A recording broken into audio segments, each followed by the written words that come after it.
اچھا علامہ صاحب، اس میں بخاری شریف کی ایک حدیث کا ریفرنس آتا ہے کہ جب آپ صلی اللہ علیہ وسلم بالکل ہی پردہ فرمانے والے تھے تو حضرت عباس اور حضرت علی کی ایک گفتگو سامنے آتی ہے بخاری شریف میں، کہ حضرت عباس جو ہیں حضرت علی سے فرماتے ہیں کہ آئیے چلتے ہیں کہ ہم آپ صلی اللہ علیہ وسلم سے نا لکھوا لیتے ہیں کہ وہ اپنے بعد کس کو خلیفہ نامزد کریں گے یا اپنا جانشین کس کو بنائیں گے، کیونکہ میں جو ہاشمی ہوتے ہیں ان کے چہروں سے پہچان لیتا ہوں جب ان کو موت اچک لے، یعنی موت آنے والی ہو تو مجھے پتہ چل جاتا ہے۔ تو حضرت علی رضی اللہ تعالیٰ عنہما ان سے ہی فرماتے ہیں کہ میں آپ صلی اللہ علیہ وسلم کے پاس یہ لکھوانے نہیں جاؤں گا کہ وہ کس کو خلافت دیں، کیونکہ اگرچہ اگر انہوں نے ہمیں خلافت کے لیے نامزد کیا تو یہ جو امت ہے یہ ہمیں کبھی بھی اس منصب کے لیے نہیں رکھے گی۔ یہ بخاری شریف کی ہے حدیث ہے۔ دیکھو، سب سے پہلی بات یہ ہے کہ میں بخاری شریف کو نہیں مانتا۔ ہوں جو روایت حضرت جابر ابن عبداللہ انصاری سے جی ہم تک پہنچی، جسے ہم نص کہتے ہیں، نص یعنی نس وہ فرمان جو قرآن سے ہمارے تک پہنچا ہے یا فرمان رسول سے پہنچا ہے۔ جی جی، قرآن کی آیتیں موجود ہیں جی، جس میں واضح طور پر انما ولیکم اللہ ورسولہ والذین آمنوا الذین یقیمون الصلاۃ ویؤتون الزکاۃ وہم راکعون۔ جناب علی علیہ السلام کی شان میں نازل ہوئی کہ اللہ تمہارا ولی ہے، اللہ کا رسول ولی، اور وہ لوگ جو حالت نماز میں اور حالت رکوع میں زکوٰۃ ادا کرتے ہیں۔ جی، قرآن کی آیت وہ جناب علی علیہ السلام تھے۔ پھر رسول خدا صلی اللہ علیہ وسلم کا غدیر کے میدان میں 1,24,000 یا 40,000 اصحاب اور حاجیوں کے مجمع میں یہ کہنا کہ من کنت مولا فہذا علی مولا، یہ خطبہ یہ صرف ایک جملے پر نہیں ہے۔ ایک پہ مجھے عرض کرنا ہے، ایک اختلاف میں کوئی اختلاف نہیں ہے، سوال یہ ہے کہ 1,24,000 حاجی موجود ہے وہاں پر جی، اور رسول خدا یہ فرمائے، اس کے آگے دوسرا جملہ یہ فرماتے ہیں اولاد ہو طیبین الی یوم القیامہ۔ سن لو، صرف علی نہیں ہے تمہارا مولا، یہاں مولا کے معنی تمہاری جان، کیونکہ رسول اللہ نے پہلے اعتراف لیا تھا کہ اللہ تمہاری جان مال عزت ناموس کا مالک ہے۔ قالوا بلا، سب نے کہا ہاں۔ فرمایا کیا میں تمہاری جان مال عزت ناموس کا مالک ہوں؟ سب نے کہا بلا یا رسول اللہ، ہاں بالکل۔ تو یہ اعتراف لینے کے بعد فرمایا من کنت مولا فہذا علی مولا، کہ جس کی جان مال عزت ناموس کا میں مالک اور مولا آقا ہوں، علی بھی اس کی جان مال عزت ناموس کا مولا اور آقا ہے۔ وہ اولاد ہو طیبین الی یوم القیامہ، یہ سلسلہ صرف علی پہ ختم نہیں ہو جائے گا، بلکہ یہ سلسلہ قیامت تک ان کے اولاد طیبین میں چلتا جائے گا۔ جب یہ اعلان ہوا تو قرآن یہ کہہ رہا ہے کہ الیوم یئس الذین کفروا، اے رسول آج وہ کافر تمہارے دین سے مایوس ہو گئے ہیں، اس سے پہلے کوئی مایوسی نہیں آئی۔ کیوں؟ دعوت ذوال شیرہ میں کہا گیا کہ جو میری آج مدد کرے گا وہ میرا وزیر ہوگا، میرا خلیفہ ہوگا، میرا جانشین ہوگا، سوائے مولا علیہ السلام کے کوئی نہیں اٹھا۔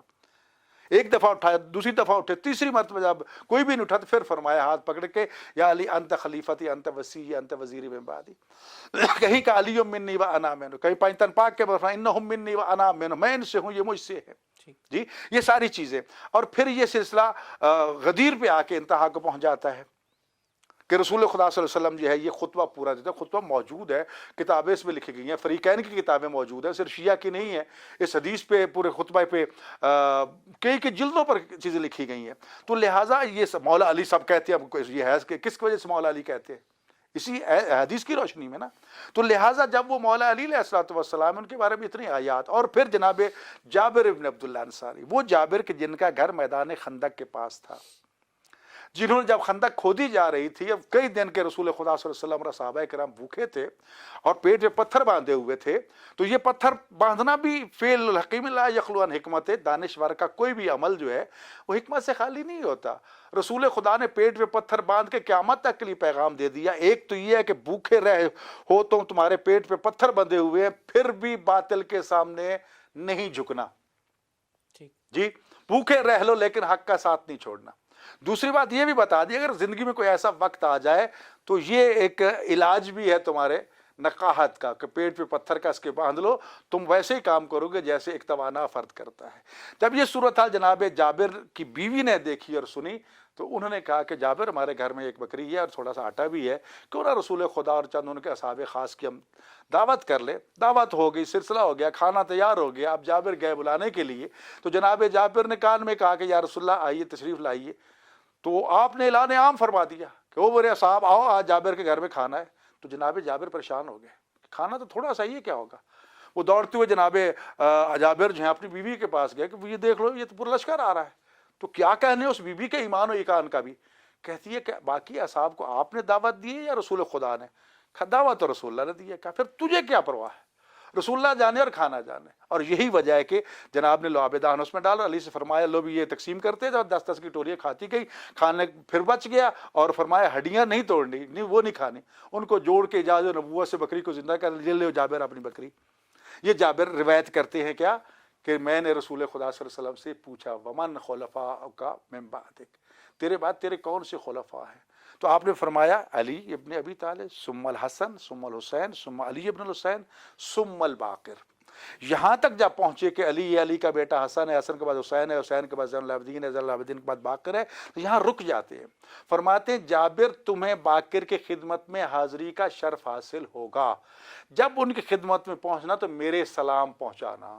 اب جابر کا کتنا عظیم مقام ہے صحابی رسول کا کہ رسول خدا کے وہ سلاموں کا امین بن کے جناب جابر علیہ السلام, جناب باقر علیہ السلام تک وہ سلام پہنچا رہے. پھر اس کے بعد بتاتے ہیں کہ صادق آل محمد ہے, موسیٰ کاظم ہے, علی رضا ہے, محمد تقی ہے, علی نقی ہے, حسن عسکری ہیں.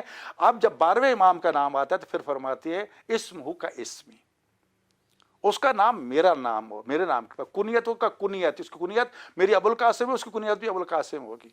جی یمل الارض قسطا وعدلا کما مولعت ظلما وجورا, وہ اس زمین کو اس طرح عدل انصاف سے پر کر دے گا کہ جس طرح وہ ظلم و جور سے بھر چکی ہوگی. حکم خدا سے غائب ہو جائیں گے تو پھر جناب جابر نے اعتراض کر دیا کہ یا رسول اللہ اگر وہ غائب ہو جائیں گے تو وہ خلوق خدا کیسے؟ فرمایا یستضیئون بنور امامت کی کما یستضیئون من الشمس بین علیہا السحاب, کہ اسی طرح ان کے نور امامت سے وہ روشنی حاصل کریں گے جس طرح بادل کیا نام ہے سورج بادلوں کی اوٹ میں چلا جائے تو پھر بھی لوگ روشنی کا استفادہ کرتے ہیں, اس طرح. اب روشنی کے ساتھ سورج کے ساتھ مثال دے کے پھر آپ نے ایک پیغام دے دیا کہ امام کا فیض جو ہے وہ پوری کائنات کے لیے ہے. جی, اور وہ جاری و ساری رہتا ہے, سورج کی روشنی سب تک پہنچتی ہے. اگر سورج ایک لمحے کے لیے, ایک دن کے لیے غائب ہو جائے ٹوٹلی تو اس کائنات میں تباہی مچ جائے گی. تو فرمایا, اس لیے فرمایا کہ زمین کبھی بھی حجت خدا سے خالی نہیں رہی. جس دن حجت خدا اس دنیا سے چل بسے گی قیامت آ جائے گی. پہلی حجت خدا کون تھی؟ حضرت آدم علیہ السلام. اور آخری حجت خدا کون ہے؟ حضرت امام مہدی علیہ السلام. اور قرآن کریم میں اللہ نے فرمایا کہ اے میرے مصطفیٰ, جب تک آپ موجود ہیں یا استغفار کرنے والے موجود ہیں تیری امت پہ عذاب نازل نہیں ہوگا. جی, تو اب اگر ہمارے اوپر چھوٹی موٹی تکلیفیں آتی ہیں تو وہ عذاب نہیں ہے جو سابقہ اقوام پر آتا رہا.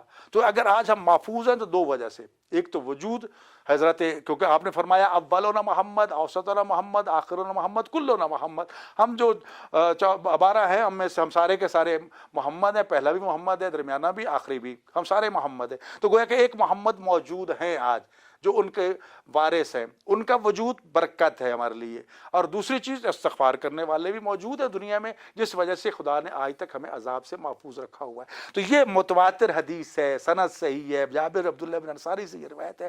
انہوں نے یہ سارے ائمہ کے نام تک بتا دیے جو رسول خدا صلی اللہ علیہ وسلم سے سنے اور وہ ہم تک پہنچے. جی, پھر وہ 12 کا عدد بھی مکمل ہو گیا کہ میرے بعد میرے 12 جانشین ہوں گے.